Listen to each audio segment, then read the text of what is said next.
Hey guys, I was given this caliber 35 watt LED work lamp by Supercheap. They want us to review it, so we said yeah, we can review it on the provision that we do an honest review. We're going to tear it apart, see how it performs, and we're going to report on the good and the bad. They said yep, go for it. They want an honest review, so we're not going to sugarcoat this. If it's a good lamp, we're going to tell you it's a good lamp. If it's bad, we're going to tell you it's rubbish. So let's tear this apart and see how it performs. So we'll pull the thing out of the box, just a standard cardboard box, nothing too interesting. I will talk about the specs in a sec, and this is what we've got inside. So we've got 7 LEDs there. Looks like some stainless steel hardware. That's pretty nice. Some nylock nuts. Feels like a soft, actually feels like a silicon lead there. 200 degrees rated, 2 by 0.75mm square conductors. So nothing terrible there. That's pretty good stuff. It'll be a powder coated case on that, powder coated black. So it should be durable. We'll give that a test as well. And what else we got here? What's this one? A warranty card. Don't need that.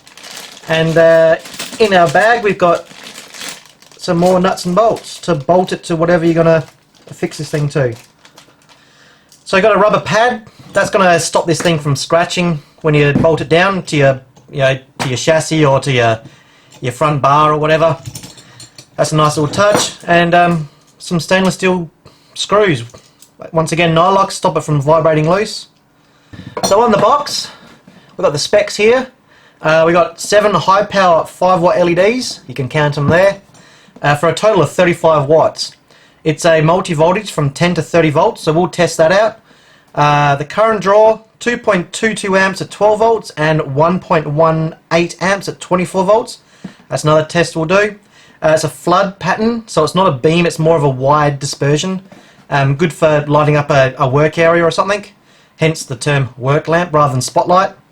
It's white. It doesn't give us a colour temperature. The lifetime says it's 10,000 to 120,000 hours, so pretty wide range, but 10,000 hours at a minimum is pretty good.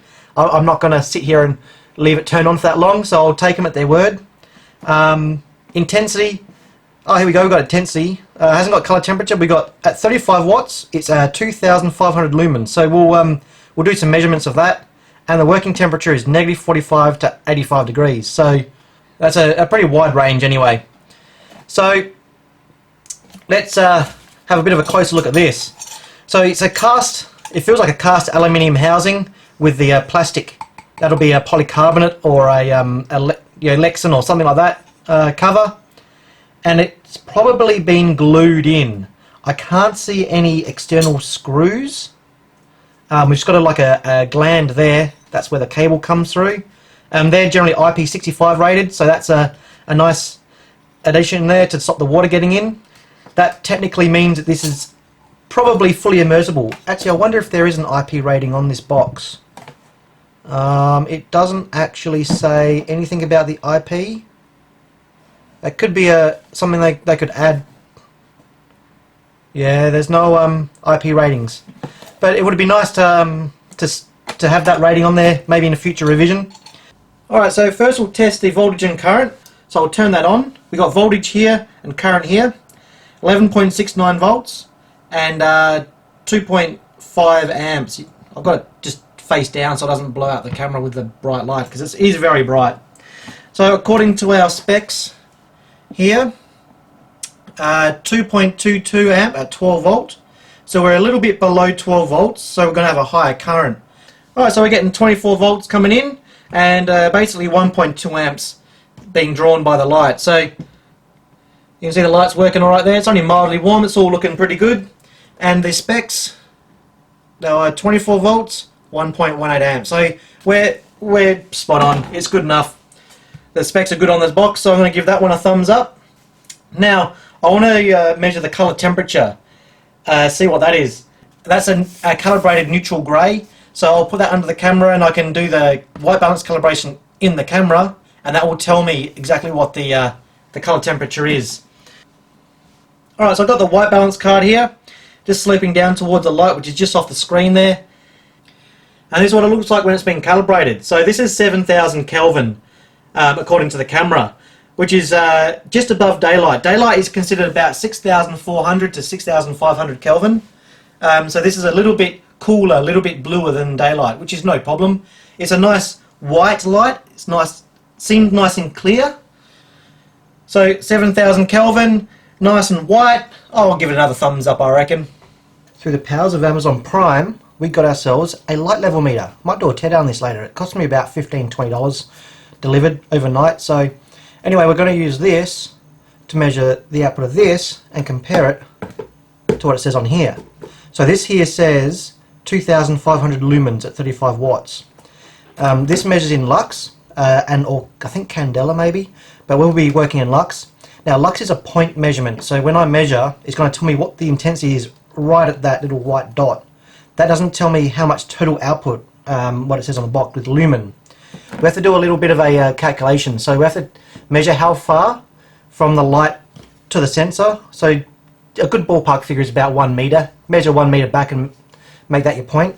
And also we need to tell the calculation the angle of spread, so we can not just take a point but the whole output across its whole range. So once we have those three figures, the output, the distance and the angle, then we can convert from lux to lumens and compare what it says on the box.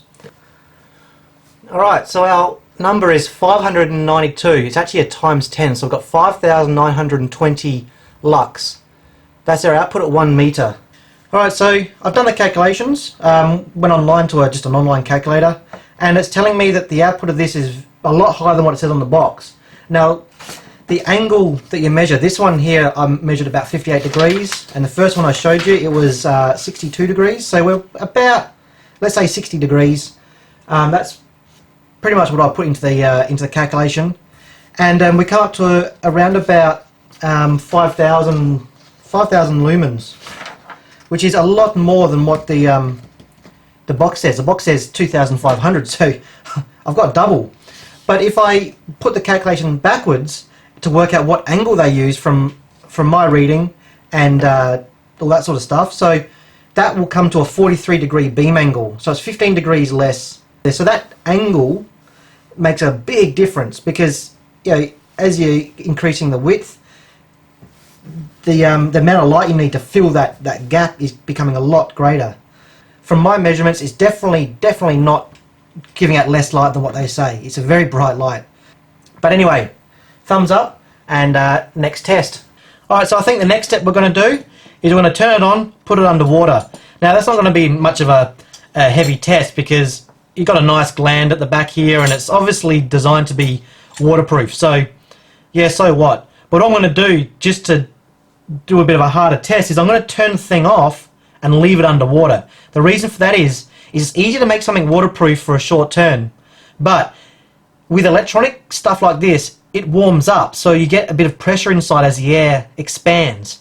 Now when it's underwater, if there's water all around the seals and it cools down again, the negative pressure that occurs tends to suck the water past the seals, and that's why you get a little bit of foggy sort of water inside things that are otherwise waterproof.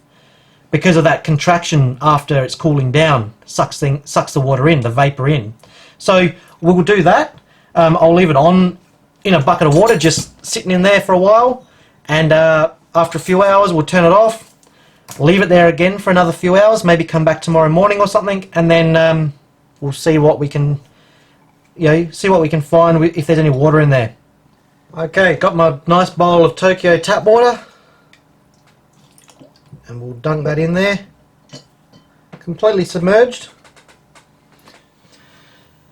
So I've had this thing submerged in the bowl of water here for about 3 days now, turning it on and off, dunking it in and out, that sort of thing, just to see if we can get it to leak. And it looks like it's not leaking at all. So I'm going to go ahead and say that this thing is relatively waterproof. Thumbs up. I can't see any condensation inside at all, so there's no water getting in even after underwater. It's not like deep underwater, but it is fully submerged for 3 days. Alright, we're outside. We'll give this thing a bit of a hard time. Jeez. But just drop it on the ground. That's not going to really test the thing, is it? I mean, it's pretty solid as it is. But I had a bit of an idea. No, Mr. Bond, I expect you to die. So there's our light. You can see it's hit there where the mud is. Still intact. And there's our crater. So it's all in one piece. Shall we do it again? Again! Alright, you crazy thing. One more time. You ready? Last one. Take that, you bar. Back down here again. That's where she lay. Where we hit this time. That's the old one. Well, there's a bit of a nick on the top there, on the side, sorry. Still intact. That's where it hit there. That's a second hit. Right where the wire is too. That would have crimped that wire. Alright. Where did it hit? Pretty much spot on this 1 and 2. Pretty much spot on the second from the first. Alright. Let's take this inside, see if it works, and then we might crack it open. Alright, back inside. Let's see if this works still. Okay, let's connect it up. We're still working. Look at that. Perfect. All the oof, that's really bright. All the LEDs are good. So, I think the next step is to crack this thing open and see what's inside. Now there's two ways I can crack it open. There's a boring way. I just leave this thing out because that's going to be elastic, or some Sikaflex or silicon holding that lens in and crack it open. Or we can throw it off the roof again. Throw it onto the road, eh? See if that cracks it open. Let's give it a go. High speed collision test number 3. Holy sh! Look at that. It's just blown that out. But the actual thing is still in one piece. That's pretty tough aluminium. Well, let's see if this thing still works, eh? Just plug it in. Wow, that's always so bright. Yep, we got all 7. I don't know if you can see in the video there. Yeah, all 7 LEDs are working at full brightness. So there's a big thumbs up there. It took 2 drops from the 3rd floor, that's the roof of the 2nd floor, into the garden, and it's pretty compact dirt, so it didn't just sink in it. You saw that the crater wasn't so deep. So that's taken 2 good impacts, and then of course you throw it on the road from the same height, it's going to be really hard to make something not break. So the goal there of course was to break it open so you can have a look inside. But yeah, it seems pretty tough. It can take a good impact. Of course, almost no light is going to take that sort of impact. So that's not a negative on this thing at all. We tried to break it open and we did. So, but dropping into the dirt from the 3rd floor, it could take that, no worries. So it does. I mean, there's a lot of aluminium there. It is very strong. So that's a definite thumbs up. So let's pull this thing out and we'll see what we can find here. Have a bit of a closer look, eh? Looks like there's a bit of white schmoo behind there, the heatsink paste. And we'll just pry this out. This should just kind of, there we go. Just have to unstick that white goop. Yeah, there you go. Nice amount of heatsink compound there to get a good thermal interface with the case. So here we are, zoomed in on the circuit board itself. It looks like it's all surface mount. On the back, aluminium. Nice little design touch there. They use aluminium to get the heat from the LEDs through to the casing through that white goop. So this board here, it's a Tough Plus brand, and the part number is F0201-35WV1. So we got 7 LEDs, and looks like we got 4 power supplies. So the middle one is on its own power supply, and these 2 at the top are on this one. These 2 are in a group here, and these 2 in a group here. So we got basically we've got little buck boost converters, it looks like. We've got like the flyback diodes, and we've got a little controller, that U2 and, where are we, U3, U4 and U1. They're a little controller chip. We'll have a closer look at those in a sec. And we've got the characteristic inductors. Inductor, flyback diodes, some capacitors. Got some, looks like power line caps maybe. They're probably across the positive and negative, just to aid in some smoothing, stop some noise getting out possibly. Stop the switching noise getting back out into the electrics of the car. Right, I found the schematic. Actually pretty easy, came up straight away, so it must be a relatively common part. It's a PowerTech brand, PT4115. So it says here it's a step-down converter, so it's a buck converter designed for driving single or multiple series connected LEDs efficiently from a voltage source higher than the total LED chain voltage. So as long as your input voltage is higher than what is required for the LEDs, this can drive it because it's stepping down to suit the LEDs. It doesn't do any step up. It says over here, input voltage range from 6 to 30 volts. And what does our box say? Our box says 10 to 30 volts. So well within the range. So that's pretty much spot on. You could probably go a bit lower, but it depends on the actual topology of the circuit.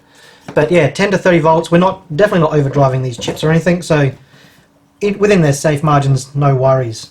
Alright, so this is pretty much what we've got in each section of this circuit. This part here, we ignore that because that's for an AC input, so we've got a bridge rectifier to convert the AC into DC. We're running off DC from the car, so we don't have that there at all.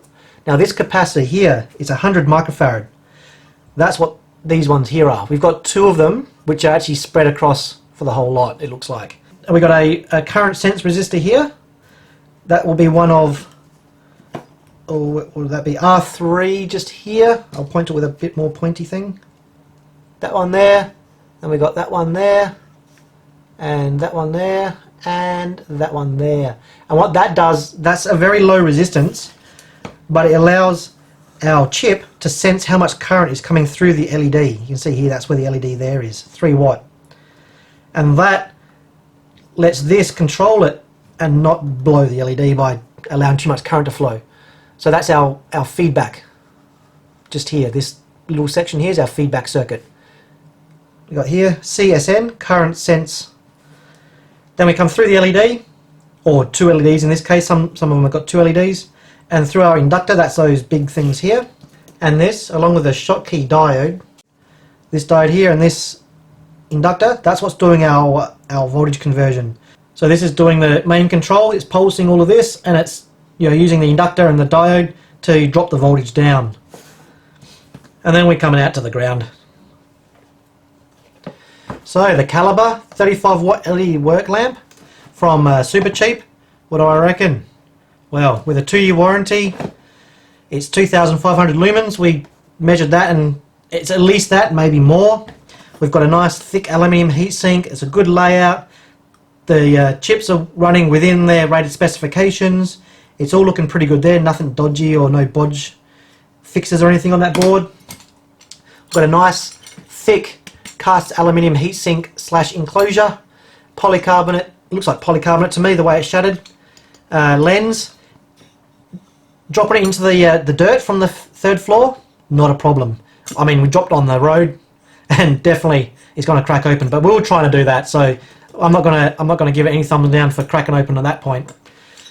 We got a nice gland there, high temperature silicon lead with nice thick wires, stainless steel hardware. We soaked it for 3 days, turning it on and off, not a problem. So I'm going to give this thing a thumbs up.